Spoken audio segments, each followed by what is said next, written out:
Hello friends, welcome to the Yes You Can Draw Club. I'm Pat Nepley, I'm your master artist for all of these club meetings, and I've been drawing since I was 4 years old. In fact, I love to draw so much I can't wait to share with you tips for how you can become a better artist. Okay, so why do I love art so much? Because I know as a Christ follower that God is our master creator and He gave us all the ability to be really creative. And I want to share some of that with you so you can learn to be creative in what you do at home or at school. Now, before we get started, we have to start at the beginning, and that means making sure we have the right tools. Now, the most basic tool of all is the pencil. Now, for you at home or at school, it's going to be a number 2 pencil, the standard pencil you use all the time to write. That's fine. And we are going to go over a basic toolkit that you're going to need for all of this first unit of 12 club meetings. The other basic tool is a piece of paper. Any paper that you have handy, even printer, copier paper is fine. But we will be using some colored papers during these lessons because it's easier to show up on the camera. Okay, so we have the basics and we know that a pencil and a paper can do a lot. Like lines. Let's take a look. With a pencil, you can do all kinds of lines. You can do sweeping lines, jagged lines, soft lines, thick lines, all kinds of lines. And that is the most basic element of a drawing. So with a pencil and paper, you can do quite a lot. You know, you can't create something from nothing. That's why you have to have a pencil and a paper. But you know what that reminds me of? That God did create something from nothing. In fact, in the Bible it talks about it in the book of Genesis.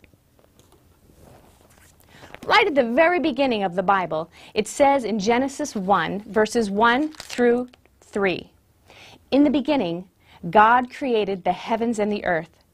Now the earth was formless and empty. Darkness was over the surface of the deep, and the Spirit of God was hovering over the waters. And God said, 'Let there be light,' and there was light." Isn't that cool? God created everything around us from nothing. He's the only one who can do that. Now, if we want to capture some of God's creation, we're going to need the toolkit to do it. So let's go over what it takes to have a basic drawing toolkit. So over here I have some basic tools. A number 2 pencil. That's the kind of pencil you use all the time. A drawing pencil that's softer. A charcoal pencil or a piece of loose charcoal. A black Sharpie marker, a set of color pencils, a set of 12 is just fine, a pencil sharpener, a set of crayons, anything over 16, and one of my favorite tools of all, an eraser. Now, it's important to have the right eraser. I prefer a white eraser. The eraser on the back of your pencil, the pink kind, really doesn't do a great job when you're drawing. It might be okay for erasing a math problem, but in order to not make marks on your paper, you want a good white eraser. And then there's another eraser I like to use. We're going to use at some of our later club meetings, and that's called a kneaded eraser. Kneaded as in kneading dough. This is a fun eraser. This kind is kind of soft, like silly putty. But it's great because you can twist this eraser into small pieces to get into those tight corners, and you can smudge. Believe it or not, smudging is an important tool you're going to use in drawing. One of the only times smudging is okay. I like to keep all of my drawing tools handy in some type of box or toolbox. But you can keep them in a Ziploc bag or in a pencil case like you use for school. That's fine.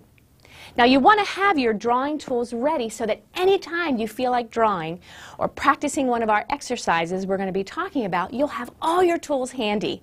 And that's what you need. You know, it reminds me of something else. A toolkit for life.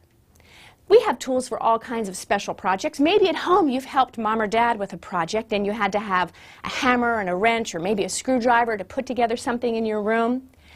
Having the right tools is really important to getting the job done well. Well, God gives us a toolkit for doing life. And the most basic tool of all is the Bible. It's important for you to get that toolkit out every day and to read your Bible as often as you can, perhaps with friends or with your family. This is a really important tool that you always want to have. But what if you don't have it handy? That's where learning God's Word and keeping it in your heart is so important. Then you always have that tool with you when you need it. So with a pencil right now, take out a piece of paper. Any kind of paper is fine. And a regular pencil. And I want to teach you how to use your most basic tool, the pencil. Now, you've all held a pencil when you have to do some writing assignments, and that is called the basic grip. So let me show you. You're going to hold your pencil just like you would for writing in school, like this. Like if I were to write my name, that's the basic grip. Point your finger on top, thumb real close, and you're down by the point. Perfect. Now the basic grip is good for doing just basic lines, and you will use this grip most of the time.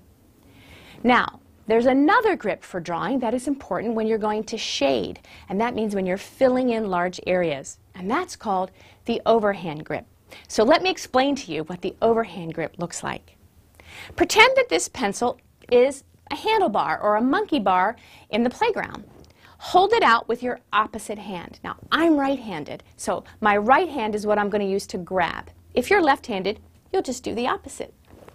Hold by the point and put your thumb underneath and your fingers on top like you're going to grab it.